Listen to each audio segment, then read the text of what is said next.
आपकी जंगों में शरीक नहीं होंगे, बट हम आपके दोस्त अमन में रहेंगे, ये अमेरिका को हजम नहीं होगा। मैं ये बता देना चाहता हूं कि हम अमेरिकन पाकिस्तान से एग्जिट नहीं कर सकते। हमें पाकिस्तान की फौज पर नजर रखने के लिए जरूरी है कि हम पाकिस्तान के साथ एंगेज किए रखें। डैनियल मार्के अपनी किताब में मजीद लिखता है कि हमने आज से 72 साल पहले यह फैसला कर लिया था कि पाकिस्तान को डेवलप होने की इजाजत नहीं दी जा सकती। बिस्मिल्लाहिर्रहमानिर्रहीम। मोहतरम नाज़रीन कराम, आज आपकी खिदमत में मैं एक और किताब है उसके बारे में बात करूंगा। No exit from Pakistan by Daniel मार्के।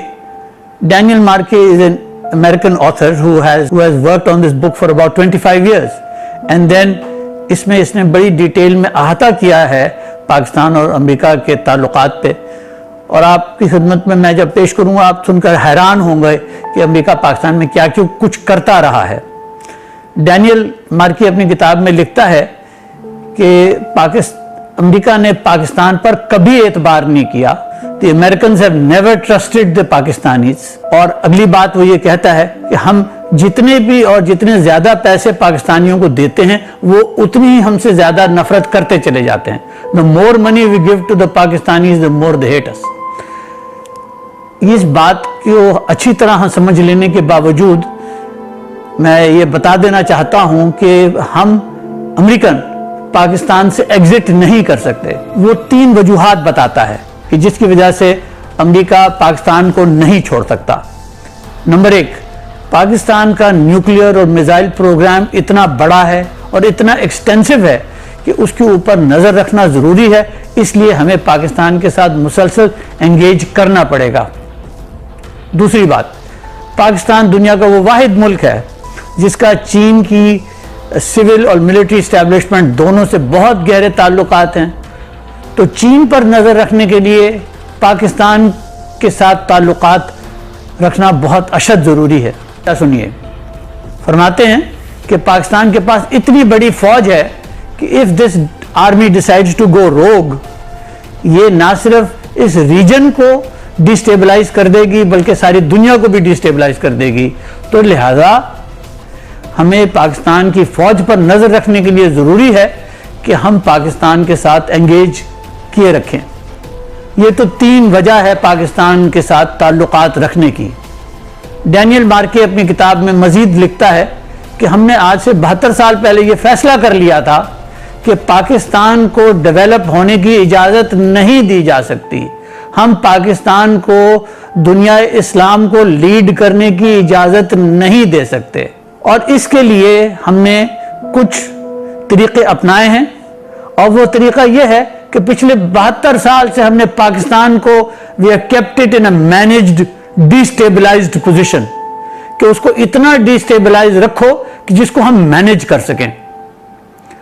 और फिर वो ये भी बताता है कि हम इस मैनेज्ड डिस्टेबलाइजेशन को करते कैसे, कि हम पाकिस्तानी लीडर्स को खरीदते हैं, जिसके अंदर पॉलिटिकल लीडर्स भी हैं, सिविल और मिलिट्री की ब्यूरोक्रेसी के लीडर्स भी हैं, जिसमें जर्नलिस्ट भी हैं, मीडिया हाउसेस भी हैं और एकेडमिशियंस भी हैं।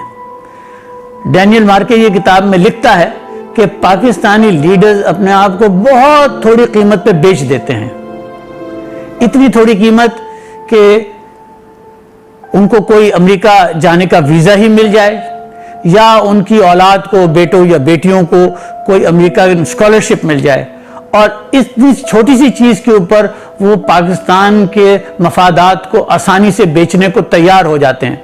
मैं अब आपकी खिदमत में ये बताना चाहता हूं कि मैं 1980 से गवर्नमेंट ऑफ पाकिस्तान से कंटिन्यूसली डील करता हूं, और ये बात मैंने खुद देखी है कि ये अमेरिकन हमारी सिविल सर्विसेज को भी, मिलिट्री सर्विसेज को भी किस तरीके से वहां के अफसरों को इस बात के लारे लप्पे देते हैं कि हम आपके बच्चों को स्कॉलरशिप दे देंगे, और किस तरीके से फिर वो बाहर पढ़ने चले जाते हैं।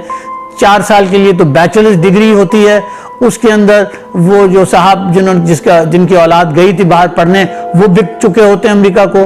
फिर उसके बाद उसने मास्टर्स करना होता है, 1-2 साल उसमें लग जाते हैं, उसके बाद ग्रीन कार्ड। तो इस तरह से ये शख्स तो अब बिक गया। तो पाकिस्तान में ये काम अमेरिका पिछले 72-73 साल से कर रहा है। सबसे पहले इन्होंने लियाकत अली खान को कत्ल करवाया और लियाकत अली खान के कत्ल का अब सारा डॉक्यूमेंट्स डिक्लासिफाई हो चुके हैं। जो इमरान खान साहब जिस रास्ते पे इस वक्त जा रहे हैं, मुझे प्राइम मिनिस्टर साहब के बारे में सख्त, उनकी हिफाजत के बारे में सख्त तशवीश है कि अमेरिका इनको भी शहीद ना करवा दे। मेरा यकीन है कि जो लाहौर का जो वाक़या पेश आया है उसके अंदर जो टारगेट था वो तो इमरान खान साहब ही थे और ये मामला अभी और आगे चलता रहेगा। मैं अपने तमाम हमवतनों से, अपने तमाम बहन भाइयों से, दोस्तों से ये कहना चाहता हूं कि नजर रखें कि देखें अमेरिका के साथ जो अब प्राइम मिनिस्टर साहब ने पोजीशन ली है कि हम आपके साथ आपकी जंगों में शरीक नहीं होंगे, बट हम आपके दोस्त अमन में रहेंगे, ये अमेरिका को हजम नहीं होगा। अमेरिका की पिछले 100 साल की तारीख ये बताती है कि दुनिया के अगर किसी लीडर ने अमेरिका की मर्जी के हिसाब से काम नहीं किया तो उन्होंने उसको कत्ल करवाया है। ये एक नहीं है, ये बहुत सारे किस्से हैं। वो पाकिस्तान पर हर किस्म के झूठे इल्जामात लगाकर पाकिस्तान को एक बहुत मुश्किल वक्त में डाल सकते हैं। तो मेरे भाइयों, बहनों, दोस्तों, बुजुर्गों, ये समझ लो कि हम सबको खड़ा होकर पाकिस्तान के लिए खड़ा होना होगा और हिफाजत करनी होगी और देखना होगा कि किन के बच्चे बाहर पढ़ रहे हैं और वो किन स्कॉलरशिप्स पे गए हैं और वो किन किन पोजीशन पे पाकिस्तान में बैठे हुए हैं। सिविल भी है, मिलिट्री भी है, पुलिस भी है, रेंजर्स भी है, बॉर्डर सिक्योरिटी फोर्स, सब लोग हैं जिनके साथ अमेरिका ने ये उनको खरीदा हुआ है। बहुत शुक्रिया।